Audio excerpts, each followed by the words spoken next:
Hello and welcome to the I Do Wedding Marketing Podcast. I'm your host, Nina Addeo, a social media marketing expert specific to the wedding industry. On this show, I discuss tips to help you DIY your social media, as well as getting the confidence and income to outsource it. Thank you for allowing this episode to come through on your Bluetooth, your car radio, wherever it may be you're listening from today.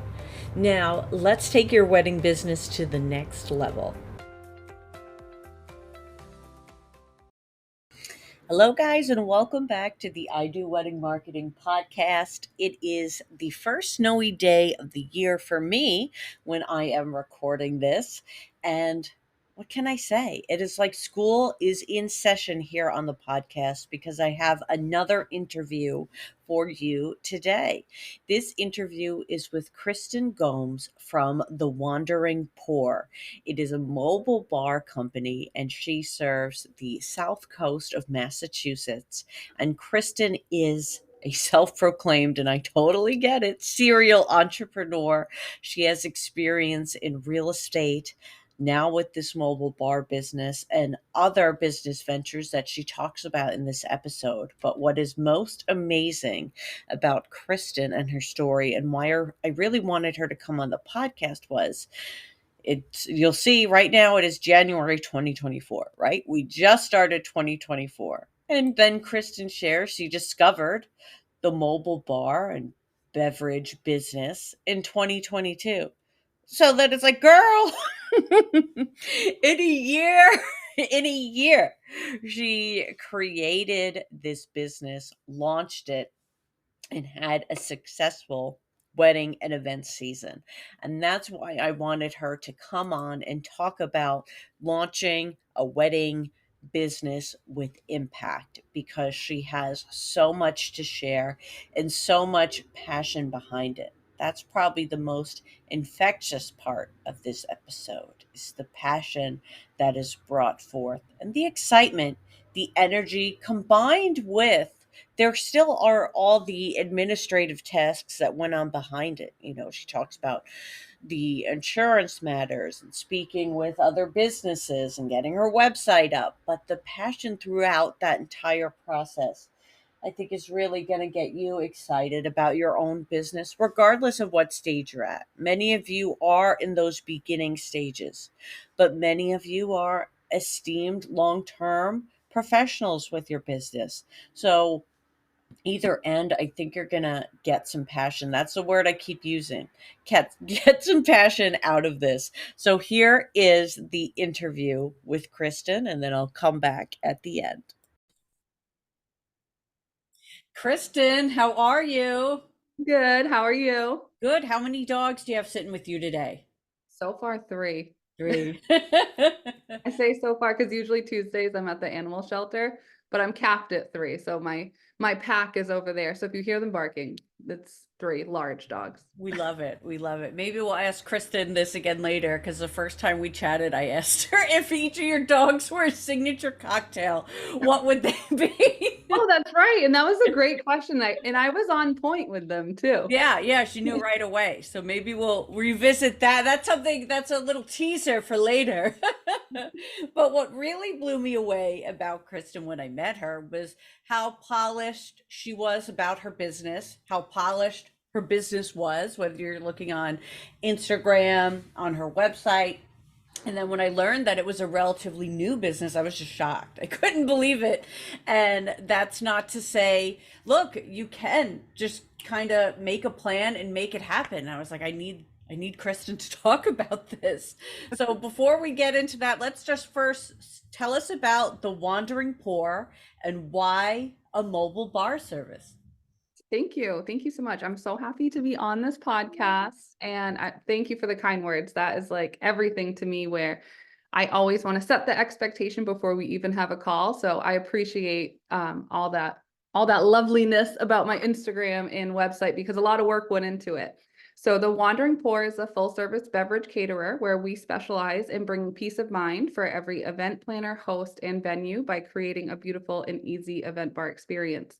And I tell everyone the peace of mind is what we have in mind from start to finish, because I want people to know that we have your back no matter what. And from our first conversation to when we're packing up and bringing everything away, that you felt good about us being there. And in addition to my beautiful website and Instagram, the mobile bar business is something that I discovered in 2022. And it has really been a blend of everything that I love, which is the social aspect, the event industry, the planning part of it, and the creativity that I get to have when creating these beautiful event bar experience for clients. It's just everything that I wanted and more.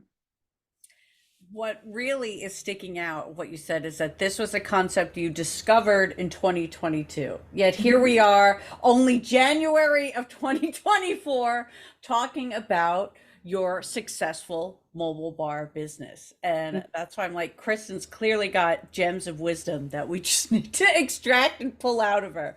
So I'm going to ask first is, how did you market as a brand new business? Not only is it a new business for you, but it's a new business type for many people as well.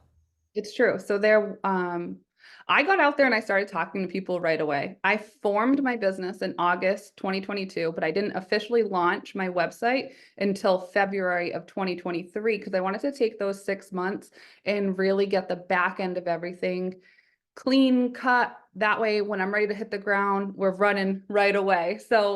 In 6 months, I established the business.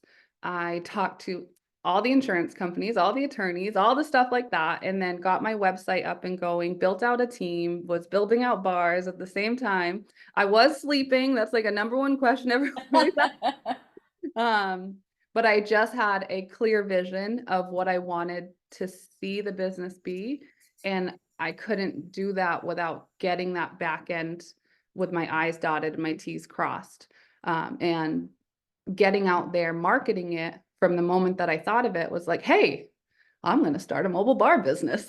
And everyone's like, what's that? And I'm like, we roll up to you or we bring the bar to you. And it was leaning into a book of business that I had while also getting into a new industry and creating new relationships in the event industry space where I just couldn't shut up. And I was happy to make eye contact with anyone and then blurt out what I'm doing. That's fantastic. How did you know that this was the right business type to go all in on? How did I know? I didn't know. I didn't know that. I didn't Mm-hmm. know how I knew what I wanted my first year to be. I didn't know how successful or well received it was going to be. And I think I put that as a testament, not just to myself, but also to my team, where going back to our mission of bringing peace of mind, where I set up the team for success, they bring it home. So it's a true experience and teamwork of all of us working together for the end goal and to have the feedback that we've received be so amazing and what I am striving for every single time is just again just amazing. Now, I have so many marketing questions I want to ask you, but I keep thinking of more things as you're speaking because That's you okay. mentioned, your team and your goals a lot. So, how did you create your first year goals? I set that high. I said that high. How did I create my team and my goals? So my team, it just came up on my memories of me posting about like I'm looking to start hiring with our what was it? With I'm sorry. With what we believe in mind, with Mm. the roots of everything that we're believing, which is hospitality first, professionalism, and teamwork. And I did have a few girls that I knew beforehand that I was like, okay, this could be a good fit for them. And then it kind of just snowballed as word of mouth. And then as we progress through the season, I get more DMs and emails and even calls of people looking to Yeah. join the team. Um, Wow. but I'm not ready to bring on anyone else just Don't yet. call her yet. I know. Wait for the post. But it was really cool to see that memory pop up and then just to like reflect back on our first season was just so cool. So I did have a high goal in mind, especially for a new business and a somewhat niche industry that's newer to this area. And I knew it wasn't going to work unless I did. So I have no problem putting my efforts in and going all in on something if I truly believe in it. And I love this to my core. Like being at events, sweating in the middle of 98-degree weather and an August day in the summer of New England, I'm still loving it. Mhm. And even in a cold winter day, it's great. It's such a fun thing to be a part of. And no matter how much work I'm putting into it, the reward that I get out is there every single time. How far into it were you able to add team members? Was it you manning the bars alone in the beginning, or how did it work? No, I knew going into it that I wanted to have a decent sized team to execute events of any size. Building out two bars at the same time also gives me that flexibility where we started with our smaller wooden bar that's able to handle up to 125 guests comfortably. And then adding in the Patsy, which is our horse trailer, we can serve up to 250 people in there comfortably. And the two together, we can do 300 people events or more. Um, so I knew I couldn't do that by myself. I knew I couldn't start moving all this ice by myself and setting up bars and everything. So I wanted to have a strong team where we needed it from the beginning. So there's never once that I've been by myself at an event. I just wanted to take people along the ride with me. That's amazing. Makes me think, because for me, I don't know if you have a lot of siblings, but this is where my sisters get dragged into such stuff for me, where I probably would have been like, "Hey, you're getting bartending certified, and you're helping me." Yeah, no, not for me. It was the professional bartender in Mhm. addition to high volume is what we need because we can all mix a drink if you can YouTube anything, but can you mix a drink when you're 30 people deep and getting multiple orders sent at you at the same time? And how well are you at multitasking? So you were addressing the hospitality and customer service experience right from the get-go. Yes. Yeah. Fantastic. So when I look at your website, like I mentioned, your Instagram, your branding, like I said, it all is so polished and so cohesive. How did you research that when starting off and getting ready to launch? Um, well, I knew that I wanted the flow to be there. So I'm not a newbie when it comes to starting and owning my own business. So I like things to be polished. I like things to have a cohesive look. What was different this time around was there were other moving parts of it where I have the Instagram that coincide with the website, and then I was responsible for building out the website. So I had a lot more control over what I wanted them to look like. And I just like anytime I look into one thing that I'm passionate about, I deep dive into it. So I looked at all like top marketing websites and like what they recommended and blog posts and what they recommended. So like literally 6 months, my head was in a book or a computer screen, just making sure that from one contact point to the next, it gives that cohesive look and feeling and voice at the same time. Like I didn't want someone to be like, oh, you're on Instagram and I follow you, but in person, Mhm. like it's me and my team, but I'm the one putting out the content or creating it. So I always want my voice to be like there or like my style to be there. So just seeing what other experts say and implementing it into my own social media online presence was important to me that I just knew from the beginning, like if I'm going to do this, I'm going to do it well.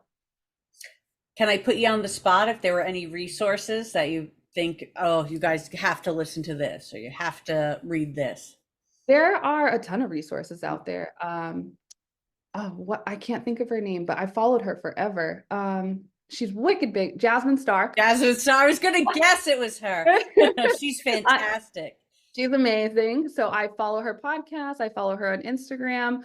And I know I previously said this in like our pre-chat, but coming from real estate, there's a ton of similarities when it comes to marketing yourself in real estate as well as this business that I knew what I wanted to pull from that. And then other coaches that I've seen followed or been a part of for like group mentoring, I just put that into this that I knew I had those like baby steps first to get me to what I wanted to see. I think that's such a great reminder too for everybody, because not everybody starts off in the wedding industry or owning even a business, but you can take that experience you've had from other places and apply it here. Mhm. Was there any surprising connections that you didn't expect that kind of unveiled themselves as you started doing this? There were a lot of similarities with it, as far as like people wanting to work with people that they like, know, and trust. And if you can't show up as yourself and market yourself as a like, no trust person, it's going to be really hard no matter what industry you're in. But those similarities are prominent in any industry, but specifically the two that we're talking about, there's a lot of overlapping. Service based, um, big moments for people, big deals for people, a lot of emotions for people. So being able to manage your own expectations as well as someone else's was key to having that experience from one into now this one. And real estate, I mentioned to you in the past when we've chatted, is one of my favorite markets to get inspiration from. I encourage you all to do a post like a realtor challenge, because realtors, they show their face, they show up, they're excited, they're Mhm. enthused, they're like ready to talk and ready to network. And I love interacting with them on social media because they will Yeah, show up for you. true. It's true. Now, did you chase, even though you had that experience behind you, were there any challenges marketing as a new business? And to kind of go deeper into that, some listeners, they're newer wedding professionals and don't have that portfolio of work to do. So, if you have any tips for overcoming that as well. Do you mind repeating the question? Yeah, I know. I always do that where I Oh, start with okay. one question, then. So, what challenges did you face marketing as a new business? The education part is a part of it. It is somewhat of a challenge when I mentioned that I'm a dry hire, so I don't include the alcohol costs. I don't sell alcohol. I'm a bartending service with mobile bars that I'm able to bring. We set up, we do everything except bring the alcohol. I have partnered with a local liquor store that will provide it locally, so that way I have nothing to do with it. So saying a dry hire was a challenge for people to be like, what do you mean? You're a bar, but you don't supply the booze? Yes, I am. I am still a bar and I You do not got it. supply the booze. And this is what it looks like. And that's why clear communication and that education part really happens with all of our clients of like, hey, I want to have this, but what does this mean? Or corporate clients of like, I want to do this, but does this fall into your business model?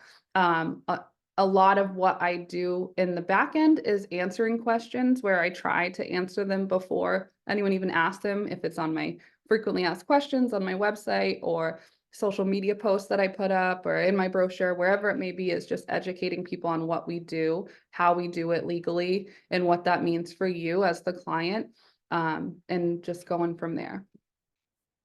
So, for our listeners, I want to point out that all that you said there were so many pieces of content, and that's without even showing an event, right? Like, of the educational aspects that are a really important piece of your marketing, because Mhm. the more you can explain what a dry hire means, the less of those, but you're a bar Uh-huh. comments you're gonna get from people, you know? Um, so a lot of, and this is why I keep harping on this, because I know a lot of my listeners are newer in the industry, maybe even pivoting from doing this as a side hustle to full time. And they may, I know they have fears of showing up on social, showing their faces, showing that they're new even, Mhm. because experience is so coveted in the industry. Do you have any recommendations or tips regarding that? I think it's important just to show up no matter what. You may not be the product, you know what I mean? Like I'm not the product as I was in my previous career, that my product is my bars, my clients' experience, as well as the beautiful drinks that we create. So if it's your product or it's yourself, it's still a part of you. So don't be shy about showing up one way or over another. Um, I've never been afraid of the camera. I was just thinking to myself, this time last year, I was on Zoom quite a bit. Um, but if it's not a video of yourself, it could be a video of what you're trying to portray to people of the service that you provide, and you could do a voiceover. People want to hear you, they want to see you. So once you get comfortable in one thing, you can switch over to another, but try it out and stay consistent with it until you find what works for you. So for you, there probably wasn't a easing process. Was it pretty easy for you to show up, on Instagram stories and things like that? Yeah, I'm very comfortable. It's like, you know how Beyonce has Sasha Fierce? Yes. I turn into a different person when I'm like, oh, we're on camera? Cool. Do you have a name? An alter ego I name? don't. I don't. We're gonna need to come up with one. No, I'm very comfortable with it. It's just been a social media and the internet has been a great way, especially over the last few years, to stay connected with people that I enjoy it. I enjoy face to face and in person just as much, but that's where maybe I have a leg up because I'm very comfortable with showing my face and everything that goes along with it. Can you recall offhand if there were any particular social media strategies or posts you did that you felt really just like nailed it and did really well? Um, I don't know. I don't know if any, what I think does really well these days is if someone reaches out to me. Mm-hmm. It's not so much like how many likes I got, how many views I got, stuff like that. It's like if someone connected with me, even like DM'd me of like, hey, this makes so much sense. Thanks for sharing it. Like, oh, thank you so much. Glad that one got you in the feels because I was trying. uh, and just so is there one over the other? The strategies that I use is what's consistent to me. So I know that I can consistently post 2 times a week. So Okay. like I'll stick to those 2 days. What the post is depends on what I want to talk about. Mm-hmm. And what you said is so important and spot on is that the most important metric really is the lead or who's messaging you as a result of it, or it could either be that they're sending you a message, they're going to your website to fill out that contact form. That's really what matters most, as opposed to what everybody sees, which is the likes or the shares or things like that. But if you start posting consistently, you're going to notice those back end things. Usually, what you'll notice first in your Instagram analytics is your reach going up. And Mhm. that's what you really want to be seeing, because then you're reaching more people. Very How true. much did networking, whether in person or social media, play a role in your first year of business? Huge, huge. Mm. Um, I I like to network. I won't say I love it, but I do like it. I'm shocked because you seem like you'd love it. Yeah. Well, I have to limit myself. So one of my goals this year is to join one of our local wedding industry networking groups, whether that's NACE, NEEP, ILEA, whatever it is. I'm going to look into each of them so that way I can consistently show up. And when I started getting in there to the groups last year, I knew I couldn't just join one because I'm the type that I just go all in. So if I join a group, I'm going to end up on a board. So funny. So I do like it, but I just feel compelled to do all of it when I get there. But networking looks different for everyone. So my favorite type of networking is going to an event, finding people that like I vibe with or connect with, and then invite them out for a quick coffee or lunch and really get a deeper conversation of who they are, what they do, what they're looking for, and how we can collaborate from there. Nice. For the introverts listening, any advice for how they can make that happen, how they can actually do it? Because we'll show up, but then it's like, oh gosh, now I Yeah. have to talk. I know. Being comfortable with who you are and what you do first. Hmm. And then being an active listener is key because you can be an introvert and people love talking about themselves. So you'll find yourself in a conversation where all you've done is introduce yourself and the other person is just going, going, going. So easier when you think about just having a conversation with someone than it is of like, who am I going to connect with to help me with my business today? You know, Mhm. so it's like the organic relationships that come out of networking is the best for me. And it's the same thing that can happen for someone over social media or in person, as long as like you're there for genuine reasons, which is to meet and connect and build relationships. How did you find these networking events? Word of mouth and seeing, so, the blessings of algorithms these days. They'll just Instagram will shove things in my face. I'm like, I didn't even know that existed. I didn't know any of these event industry specific networking groups existed. And after hosting a local mobile bar meetup a month ago, they're like, what? I didn't know that was there. And I'm like, me either, but now you do. So like if you feel comfortable of going and we're going at the same time, I'll let you know when I'm heading there. You let me know. And going back to what you said about introverts, bring someone with you, have a buffer, have like the eye contact of like, oh, this conversation's not going the way I wanted. Yeah, and a lot of the larger, even just let's say you're in an industry Facebook group, you could ask who's going to this event, and then this way you know somebody's showing up. Or I always like to find a nice extrovert to piggyback off of. And, you I know, I'm an extrovert, but I'm an introverted extrovert to my core. yeah, Literally, I will drive in silence after an event just to decompress. I will not touch my phone after a certain point because I just don't want to talk anymore. Or like yeah. I need to shut it off. Like I've come to the point where like I realize that that's how I am. So I have to protect that energy. So when I'm ready to use it again, I'm all in. Yeah, I feel that because I always say I'm an introvert masquerading as an extrovert. Like even just after this one-on-one call, I'm gonna need to nap after it. It's just like I try to plan my day to stop it, but it's just what's gonna happen, and that's Yep. okay. Mhm. What was the biggest lead source that first year? Word of mouth was definitely a part of that. Google has helped me, but my number one lead source has been vendor referrals. So people that I've either had an established relationship with or have just had coffee with, and they're like, "Oh, by the way, they're in front of someone else." I'm like, "I just found out about this mobile bar." So on my contact form, I ask like how you found us. And after looking at my 2023 analytics, vendor referrals was the highest.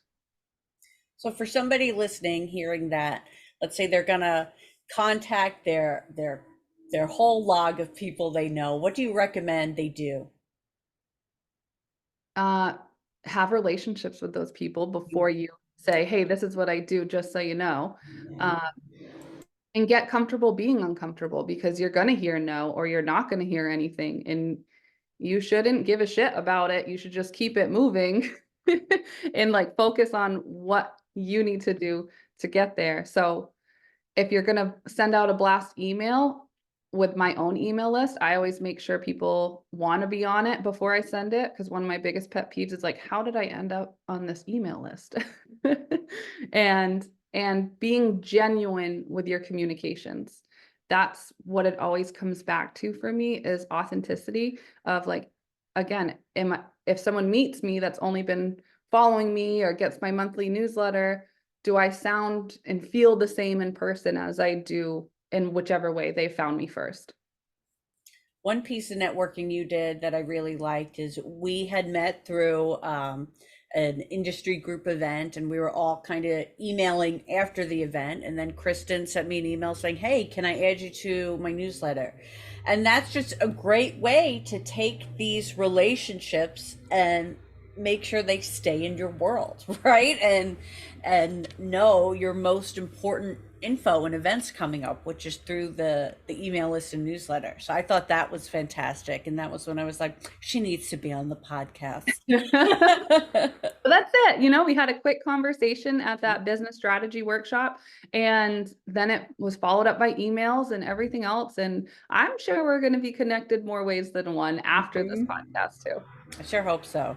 Because, well, Kristen made a fantastic drink at this event, and I want to see more of what she does in action because it was a lot of fun.